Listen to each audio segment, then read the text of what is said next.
Why is gravity something our minds can't comprehend? At the very moment the apple tore from its branch in the garden of Woolsthorpe Manor, a young man of 23 thought of nothing but the plague that was driving him from Cambridge, the mother he barely tolerated, and the stepfather he hated so fiercely that, as a child, he once threatened to burn down their house with both of them inside, a threat he wrote down in his diary as one of his sins. Isaac Newton sat in the shade of a tree not because he was seeking inspiration, but because in August 166, England was sweltering. London was burning after the Great Fire, and the remote countryside of Lincolnshire seemed the only place to hide from the death that stalked the streets in the guise of bubonic plague. He didn't exclaim Eureka when the fruit fell to the ground next to his dusty and worn-out shoe, because no revelation occurred in that second.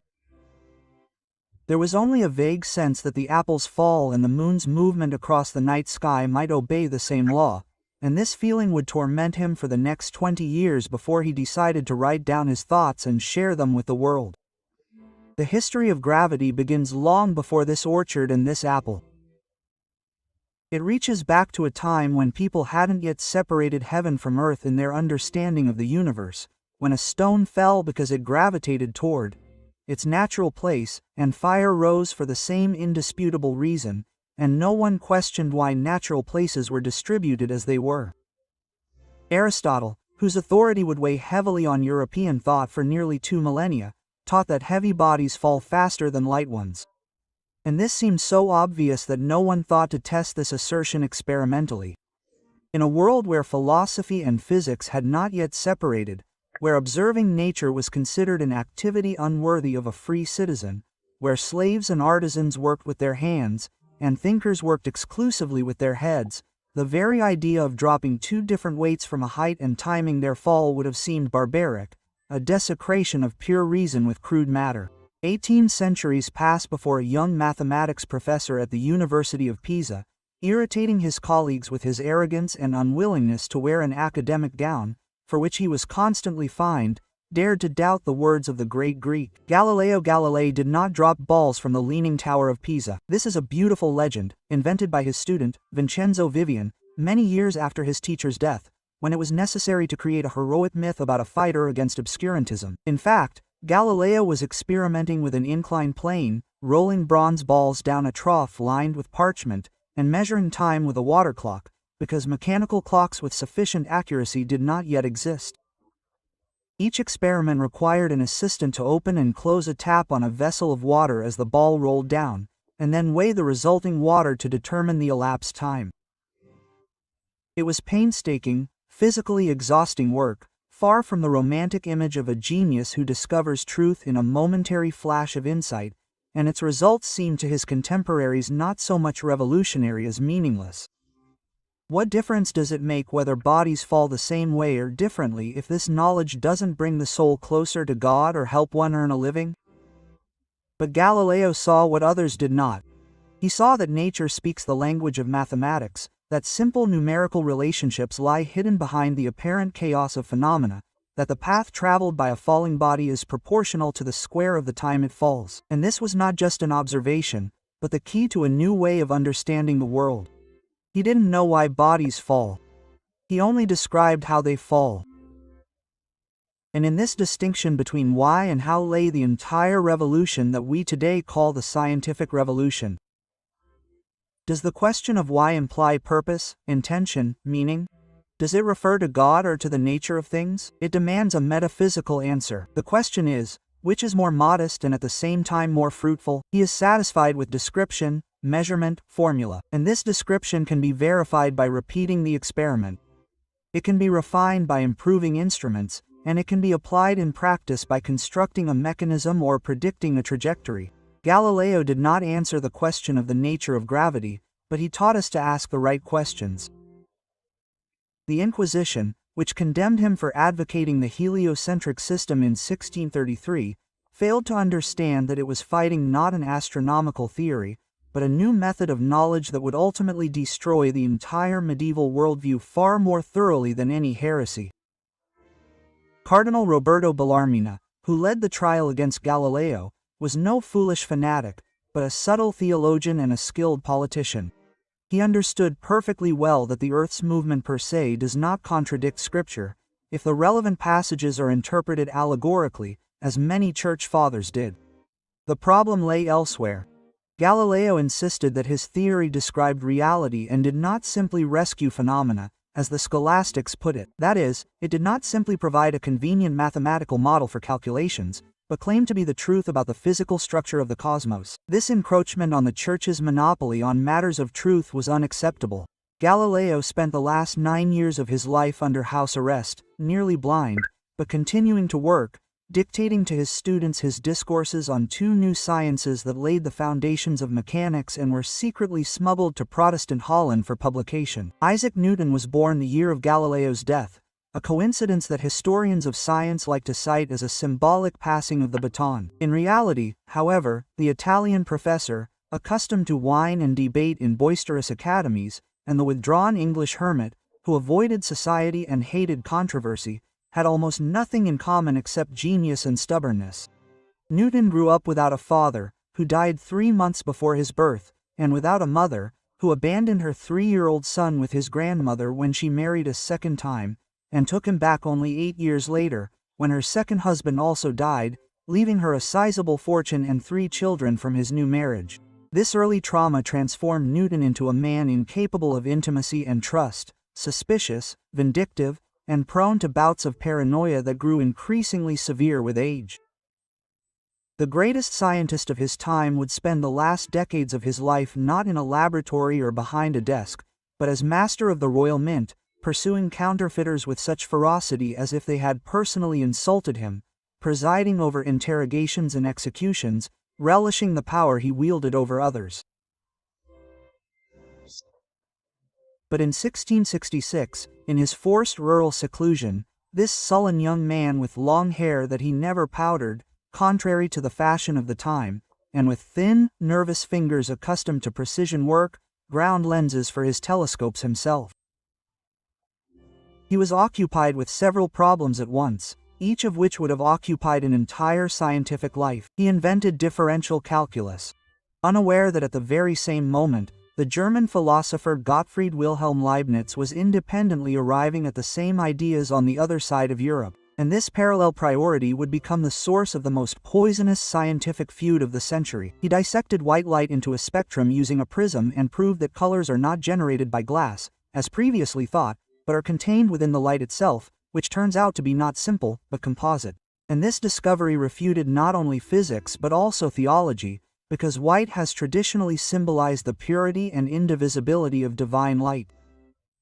And he pondered gravity, that mysterious force that holds the moon in orbit and causes apples to fall to Earth.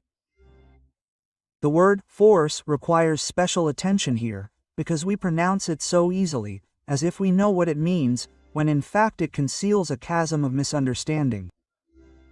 For Newton, force was not a metaphor or an unspeculative category, but a mathematically defined quantity, the product of mass and acceleration. A body moves uniformly and in a straight line until acted upon by a force. A force modifies the motion, imparting acceleration to the body. Equal forces produce equal accelerations in bodies of equal mass.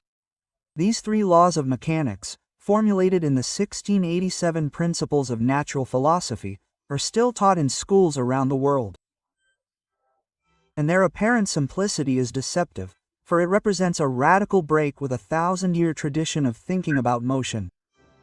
Aristotle believed that motion requires a constant cause. Remove the cause, and the body will stop. Newton argued the opposite. A body moves by itself, by inertia, and a force is needed only to change this motion. Newton's entire mechanics is built on the concept of force, and this concept allows us to describe and predict motion with unprecedented accuracy. But what is gravitational force? Newton showed that it is proportional to the product of the masses of 2 bodies and inversely proportional to the square of the distance between them. From this formula, he derived Kepler's law, which the German astronomer had empirically established at the beginning of the century based on Tycho Brahe's observations. These laws describe the elliptical orbits of the planets and the relationships between their periods of revolution and the sizes of their orbits. He explained the tides by the gravitational pull of the moon and the sun. He calculated the shape of the Earth, flattened at the poles due to rotation. He laid the foundations of ballistics and shipbuilding, and his system of the universe worked with such precision that a century and a half later it made it possible to predict the existence of the planet Neptune based on perturbations in the orbit of Uranus. And Neptune was found through a telescope exactly where the calculations indicated. It was a triumph of human reason, which turned out to be the final victory over the mystery of the universe. And yet, Newton did not know what gravity was. He himself admitted this with rare honesty in the famous passage from the beginning. Until now, I have explained celestial and marine phenomena based on the force of gravity, but I have not indicated the cause of gravity itself. I do not invent hypotheses. This phrase, I do not invent hypotheses, became the slogan of the positivist philosophy of science, which renounces the search for hidden mechanisms and is content with describing observed patterns. But for Newton himself, this was not a triumph, but an admission of defeat. He dreamed of understanding how one body acts on another through empty space, instantaneously, without any intermediary, without a mechanism of transmission, and he could not comprehend it. Action at a distance seemed to him like magic, an occult quality, a return to those scholastic forces and influences that the new physics was supposed to banish from his picture of the world. His contemporaries and critics never missed an opportunity to point out this problem. Leibniz wrote that Newtonian gravity was a return to barbarism, an invocation of spirits instead of a rational explanation. Huygens, the great Dutch physicist, inventor of the pendulum clock and the wave theory of light, rejected gravity as incomprehensible. On the continent, Cartesian physics, with its etheric vortices dragging planets around the sun, remained the preferred model for a long time. It was a crude and imprecise mechanism, but at least it was understandable. At least it didn't require any action at a distance. Newtonian gravity triumphed not because it was understood, but because it worked better. The 15th century saw the triumph of Newtonian mechanics. Mathematicians of the following generations, Euler, Lagrange, Laplace, were his methods so perfected that celestial mechanics became the epitome of exact science, an ideal toward which all other fields of knowledge were to aspire. Pierre-Simon Laplace, presenting his 5-volume treatise on celestial mechanics to Napoleon, is said to have replied to the emperor's question about God's place in this system. "Sire, I had no need of this hypothesis. It is an apocryphal story, most likely invented after the fact, but it accurately conveys the spirit of the era. The world seemed completely explicable in terms of mass, force, and motion, a clockwork mechanism, once wound up and working according to immutable laws." Laplace's determinism, his famous demon, who, knowing the position and speed of all the particles in the universe, could calculate the entire past and the entire future. This is the limit of the mechanistic worldview, its logical conclusion. But gravity remained a black box at the center of this shining structure. Its laws were known, its action calculated with any desired accuracy. However, its nature remained as mysterious as in Newton's time.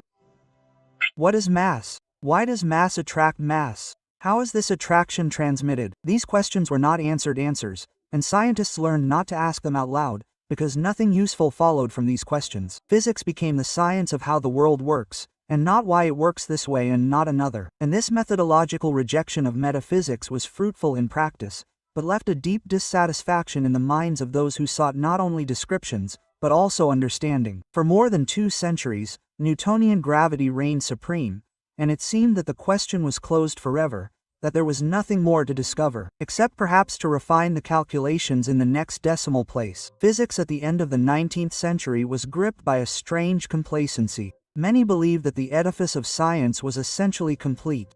Only minor finishing touches remained. Lord Kelvin, one of the greatest physicists of his time, spoke of 2 small clouds on a clear horizon, the ether problem and an anomaly in the spectrum of blackbody radiation, unaware that these clouds would soon will grow into a storm that will sweep away the entire classical picture of the world. The first cloud led to the theory of relativity, the second to quantum mechanics. And both of these revolutions changed our understanding of gravity so radically that not a trace remained of Newtonian certainty. But we will tell this in order, because history does not move in a straight line. It loops, returns, wanders into dead ends, and the genius who made the discovery often does not understand its meaning, and contemporaries understand even less. In 1905, when a young clerk at the patent office in Bern, Albert Einstein published 4 papers, each of which deserved the Nobel Prize, he had not yet thought about gravity. His special theory of relativity concerned electromagnetism and optics. It reconciled Maxwell's equations with the principle of the relativity of motion. It introduced the famous formula for the equivalence of mass and energy, but it did not address gravity. Moreover, it created a new problem for him. Special relativity claimed that no signal can travel faster than light. Newtonian gravity, however, acted instantaneously. If the sun suddenly disappeared, the Earth would immediately fall out of orbit, without waiting the 8 minutes it takes for light to travel between us. This contradiction required a new theory of gravity, compatible with the principle of finiteness, the speed of interaction. Einstein worked on this problem for 10 years, and it was perhaps the most intense intellectual work in the history of science. He began with a simple observation, which he called the equivalence principle. A person in a closed elevator cabin, falling in free fall, does not feel his own weight. For him, there is no difference between free fall in a gravitational field and free flight in space, far from all gravitating masses. This means that gravity is locally indistinguishable from acceleration, that gravity is not a real force, but a consequence of the fact that we do not move freely, that the floor presses against our feet and prevents us from falling. Hence, Einstein made a startling conclusion. A freely falling body moves in a straight line, the shortest path through space-time. And what appears to us as a curvature of the trajectory under the influence of gravity is actually motion in a straight line, in curved space. Let's try to imagine what this means. We are accustomed to thinking of space as an empty arena in which the drama of matter unfolds, as a stage on which particle actors play out their roles. We imagine time as an inexorable flow carrying events from the past to the future, the same for everyone and everywhere. Einstein showed that space and time are not only linked to each other in a single four-dimensional continuum, but that this continuum is plastic. It responds to the presence of matter by bending and deforming. Mass curves space-time around itself. And this curvature is what we perceive as gravity. To formulate this idea mathematically, Einstein had to master differential geometry, a branch of mathematics that had previously seemed like an abstract game. Mind, having no relation to physical reality. Riemann, Gauss, Levacheva. The names of the mathematicians who developed the apparatus for describing curved spaces suddenly turned out to be the key to understanding the universe. The equations of the general theory of relativity, which Einstein finally formulated in November 1915, connect the geometry of space-time with the distribution of matter and energy. Matter tells space how to curve.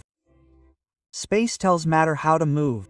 This elegant formulation by the American physicist John Wheeler captures the essence of Einstein's theory. World War I was in full swing when Einstein presented his equations to the Russian Academy of Sciences. A few days later, he received a letter from the Eastern Front from Karl Schwarzschild, an astronomer serving as an artillery officer, who, between shellings, managed to find the first exact solution to Einstein's equations. The solution is for the gravitational field around a spherically symmetric mass. Schwarzschild died a few months later from an illness contracted in the trenches, never knowing that his solution predicted an object so strange that even Einstein refused to believe it existed. It was the event horizon, the boundary beyond which light could not escape. What would later be called a black hole. General relativity was beautiful, but incredibly difficult to test. Under normal conditions, with weak gravitational fields and low speeds, it made the same predictions as Newtonian mechanics. Otherwise, Newtonian mechanics would not have worked so well all these centuries. Differences appeared only in extreme situations, near very massive bodies, at very high speeds, at very large distances. Einstein proposed three tests: the anomalous shift of Mercury's perihelion, the bending of light in the sun's gravitational field, and the gravitational redshift. The first test was passed immediately. The secular shift of Mercury's perihelion, which Newtonian theory could not fully explain, fit precisely into the calculations of general relativity. The second test required a solar eclipse. In May 1919, a British expedition led by Arthur Eddington observed a total solar eclipse and collected data by photographing stars near the solar disk, and the results confirmed Einstein's prediction. The stars were shifted from their usual positions by exactly the amount required by the theory. Newspapers around the world trumpeted the triumph of a new genius, and Einstein instantly became the most famous scientist on the planet, a symbol of the intellectual power of humanity emerging from the nightmare of a world war. But did anyone understand what the curvature of space-time meant? Did Einstein himself understand it? If space can curve, what is space? If time flows differently at different points in a gravitational field, more slowly near massive bodies, as later experiments with atomic clocks showed, what is time? Newton described gravity as a force, and we didn't understand what that force was. Einstein described gravity as geometry, and we don't understand that. This is geometry. We've traded one riddle for another, a deeper one. Imagine a rubber membrane stretched over a hoop. Place a heavy ball on it. The membrane will sag. Now roll a small ball across it. It will roll along the curved surface, deflecting toward the central depression. And it will seem to us that the large ball is attracting the small one. This analogy is often used to illustrate general relativity, and it's useful, but misleading. First, the rubber membrane is a two-dimensional surface in a three-dimensional space, whereas space-time is a four-dimensional continuum, and its curvature occurs not in some fifth dimension, but within itself. Second, the ball rolls down the slope under the influence of gravity, the very force we're trying to explain. So the analogy is viciously circular. Third, and most importantly, the membrane is something. It's matter, it's a substance with certain properties, whereas space-time, apparently, nothing, emptiness, the absence of matter, and how nothing can be curved. Philosophers have debated the nature of space for centuries. For Newton, absolute space existed in and of itself. Independent of matter, it was a divine sensory experience, an arena on which the world's drama unfolded. For Leibniz, space was merely a system of relationships between bodies. It did not exist without matter, just as a smile does not exist without a face. Einstein seemed to side with Leibniz. In his theory, there is no absolute space. There is only space-time, formed by matter. But at the same time, space-time turns out to be a dynamic entity, capable of curving, oscillating, and propagating waves. And can anything do all this? Gravitational waves, oscillations of space-time propagating at the speed of light, were predicted by Einstein in 1916. But he himself doubted their reality and even once wrote an article proving that they did not exist, which the journal editor returned to him with critical comments from a reviewer. And Einstein, offended, retracted the article, and then realized that the reviewer was right, and rewrote it with the opposite conclusion. Gravitational waves were only experimentally detected in 2015. Exactly 100 years after the creation of general relativity, the LIGO detectors are two perpendicular tunnels, each 4 kilometers long, in which laser beams measure the distance between the mirrors with an accuracy of 1,000th of the diameter of a proton. And this is enough to notice how a gravitational wave from the merger of two black holes a billion light-years away momentarily compresses and stretches space itself. We have learned to detect vibrations of emptiness. We have learned to hear how space vibrates. But we are no closer to understanding what space is. Quantum mechanics, the second great revolution of the 20th century, added new dimensions to this mystery, both literally and figuratively. The quantum world is a world of discreteness, uncertainty, probabilities. Energy is emitted and absorbed in portions, quanta. A particle does not have both a definite position and a definite velocity. Measurement changes the state of the system.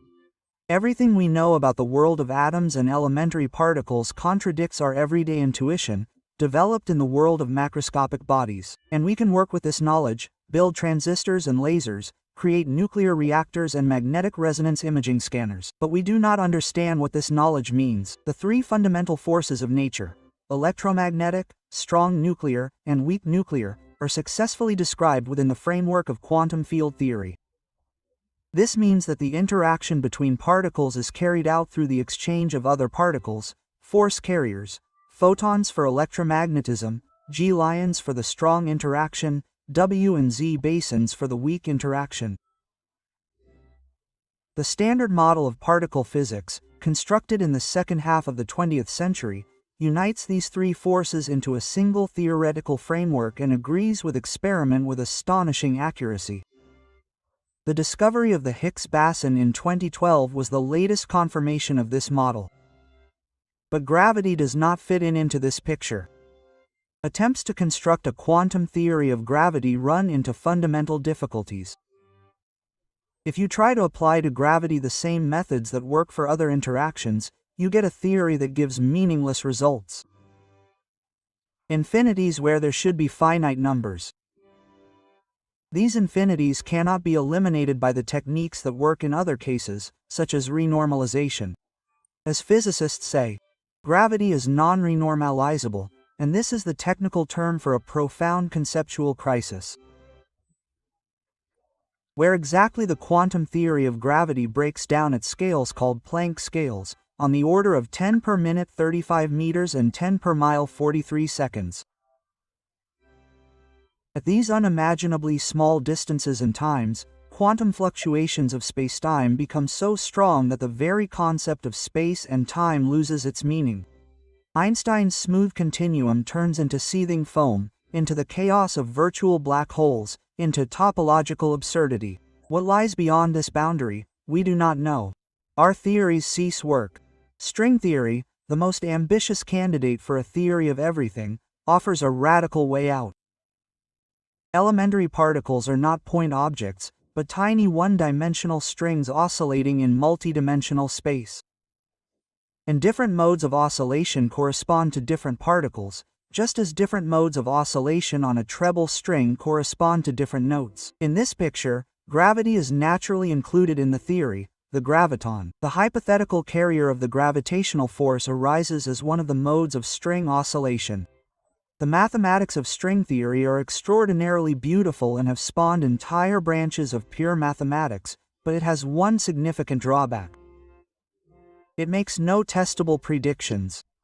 The energies required to observe the effects of string physics are 20 orders of magnitude greater than the capabilities of the most powerful particle accelerators, and it is difficult to imagine what experiment could distinguish string theory from its competitors. Loop quantum gravity, a different approach to the same problem, abandons strings and focuses on spacetime itself. In this theory, space is discrete. It consists of finite pieces intertwined like a net or foam. Volume and area are quantized, similar to energy in conventional quantum mechanics. This picture differs radically from Einsteinian geometry and leads to strange consequences, such as the possibility that the speed of light may depend on its energy, which contradicts special relativity. Some astronomical observations might detect this effect if it exists, but so far nothing similar has been found. Other approaches include causal set theory, which replaces space-time with a discrete set of events linked by causal relationships. The holographic principle, according to which all information about three-dimensional space is encoded on its two-dimensional boundary, like a hologram. Entropic gravity, which treats gravity as a consequence of the statistical laws of thermodynamics. Each of these approaches offers its own intuition, its own language, its own explanation, and none is universally accepted, none is confirmed by experiment, and none solves all the problems. Meanwhile, astronomical observations in recent decades have added new layers of complexity to the mystery of gravity. The rotation rates of galaxies are inconsistent with the distribution of visible matter. Stars on the outskirts of galaxies move excessively fast, as if held by the gravity of some unseen mass. Galaxy clusters gravitationally lens the light of distant quasars more strongly than they should, based on the mass of their visible components. The cosmic microwave background radiation, an echo of the Big Bang, bears the imprint of density fluctuations from the early universe. And these fluctuations also point to the presence of matter not interacting electromagnetically. All this has led to the hypothesis of dark matter, an invisible substance that neither emits nor absorbs light, interacts with ordinary matter in any way other than gravity, yet makes up about a quarter of all the energy in the universe. What is this substance? We don't know. Dozens of experiments have searched for dark matter particles in deep underground laboratories shielded from cosmic rays, in particle accelerators, and in space telescopes, and they have found nothing. Perhaps dark matter is made of particles we simply haven't detected yet. Perhaps our understanding of gravity on large scales is flawed, and a modified theory is needed that explains galactic rotation curves without invoking invisible matter. Modified Newtonian Mond dynamics offers such a modification, but it fits poorly with other observations and lacks a convincing theoretical justification. Even more mysterious is dark energy. In 1998, two independent groups of astronomers, observing distant type Ia supernovae, discovered that the expansion of the universe is accelerating. This was unexpected. Gravity should slow the expansion of galaxies, but instead something is pushing them apart with increasing force. This something was called dark energy, and it makes up about 70% of all the energy in the universe, more than dark matter and ordinary matter combined. The simplest model of dark energy is the cosmological constant, once introduced by Einstein and later discarded by him as too great error. It describes the energy inherent in the empty space itself, the vacuum. But attempts to calculate this energy from quantum field theory yield a result that exceeds the observed value by a factor of 10 to the power 120. This is perhaps the worst discrepancy between theory and experiment in the entire history of physics. We live in a universe 95% of which is unknown to us. We don't know what dark matter is. We don't know what dark energy is. We don't know how to reconcile quantum mechanics with general relativity. We don't know what space-time is at a fundamental level. Gravity, the most ordinary and ubiquitous of all forces, the very first one an infant encounters as they fall and rise again, remains the most mysterious. Why can't our minds understand gravity? One possible answer lies in the evolutionary history of our species. The human brain evolved for survival in the savannah, for hunting and gathering, for social interaction in small groups. Our intuition is adapted to the medium-sized and medium-sized world. Speeds, to objects we can see and touch, to times from seconds to years, to distances from steps to days, marches. The quantum world is too small for our imagination. The relativistic world is too fast. The cosmological world is too big. We try to imagine the curvature of space-time with metaphors from our everyday experience: rubber membranes, foam structures, nets. And all these metaphors deceive us, because they belong to the world of three-dimensional space and absolute time, which physics has long abandoned. But there is a deeper problem. Understanding requires a model, a simplified image that we can fit into our minds and manipulate.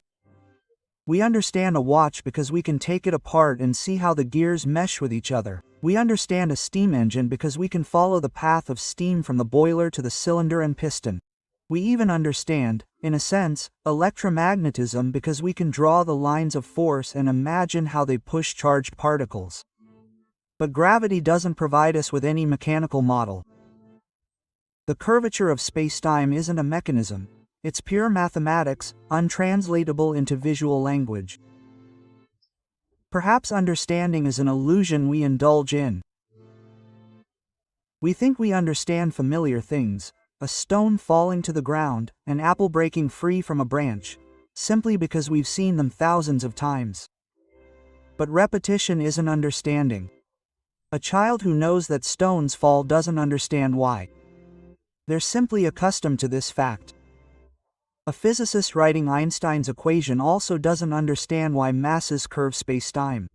They simply accept it as a postulate and work with its consequences. The difference between a child and a physicist lies in the precision and breadth of their knowledge, not in its depth. Richard Feynman, one of the founders of quantum electrodynamics and a brilliant popularizer of science, said that no one understands quantum mechanics. This wasn't an admission of ignorance. Feynman understood quantum mechanics better than almost anyone on the planet.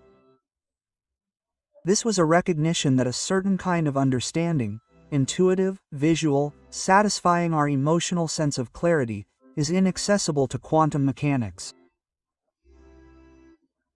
We can calculate, predict, and experimentally verify, but we cannot feel that this is how it should be. The same is true of gravity, perhaps even more so. Gravity is not just a strange force, it is a distortion of the very arena in which physics is played out. It affects not specific objects, but the conditions of existence of all objects. It determines what it means to be here and now, and what it means to be far away. And for a long time, trying to understand gravity meant trying to understand space and time themselves, and we cannot step outside of space and time to view them from the outside. Immanuel Kant, the 15th century philosopher, argued that space and time are not properties of the external world but forms of our perception, lenses through which we view reality. Modern physics would seem to refute Kant. Space and time are objective. They curve, fluctuate, and can appear and disappear. They existed before observers and will exist after they disappear. But on the other hand, our inability to visualize curved space-time confirms Kant's intuition. We cannot think beyond Euclidean space and absolute time, because our minds are built for these forms and are incapable of transcending them. The ancient Greeks conceived of the cosmos as crystalline spheres supporting the planets around a motionless Earth. Medieval scholastics saw evidence of divine order in celestial mechanics. Newton believed he was deciphering laws written by the hand of the Creator. Einstein sought a unified field theory that would explain all the diversity of nature from a single principle, and found none. Each generation thought it had come close to a final understanding, and each generation was mistaken. Perhaps the error lies in the very formulation of the question. We ask what gravity is and expect answers in the form of a definition that reduces the unknown to the known. But perhaps gravity is this unknown, fundamental fact, irreducible to anything else, something we can only point to and say, that's just how the world works. We accept without explanation that logical laws are true, that mathematics applies to physics, that the universe is generally knowable. Why not also accept without explanation that masses curve space-time? However, scientists are not inclined to give up so easily. The history of science is a history of unexpected breakthroughs, when a phenomenon that seemed inexplicable suddenly found its place in a broader theory. Heat, once thought to be a weightless fluid, caloric, turned out to be the chaotic motion of molecules. Light, the nature of which had been the subject of debate for centuries, turned out to be an electromagnetic wave. Chemical elements, seemingly indecomposable primordial elements, turned out to be constructed of protons, neutrons, and electrons. Why shouldn't gravity find its explanation in a future theory we don't yet know? Perhaps this theory will show that space-time is not a fundamental entity, but a derivative of something deeper, just as temperature is a derivative of molecular motion. Perhaps it will explain why there are 3 spatial dimensions and 1 temporal one, why gravity is so weak compared to other forces. Why is the universe expanding and accelerating? Perhaps it will unify all the forces of nature into a single picture, revealing that the apparent diversity of the world is but a ripple on the surface of a single ocean. Or perhaps not. Perhaps we have reached the limit of knowledge, beyond which our biological minds cannot advance. Perhaps understanding gravity is only accessible to consciousness constructed differently from the human mind, to a future artificial intelligence, to an alien civilization, to a being from another dimension. Perhaps the universe is structured in such a way that no finite mind can grasp it in its entirety, and we are doomed to float forever on the surface of the abyss, unaware of what lies beneath. At the end of the 19th century, physicist Albert Michelson said that the future of physics should be sought in the 6th decimal place. A few years later, X-rays were discovered, radioactivity, the electron, quanta, relativity. The entire edifice of classical physics collapsed, and in its place rose something unimaginable. Who knows what surprises the 21st century has in store for us? What new apples will fall in what new orchards? What unnoticed clouds on the horizon will grow into a storm that will sweep away everything we considered solid knowledge?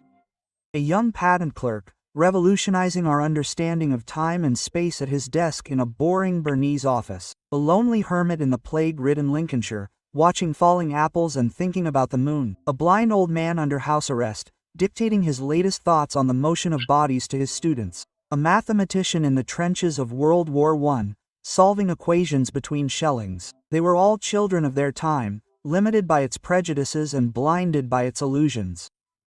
And yet, each of them managed to see a little further than their predecessors, to add another stone to the pyramid of knowledge that will never be completed.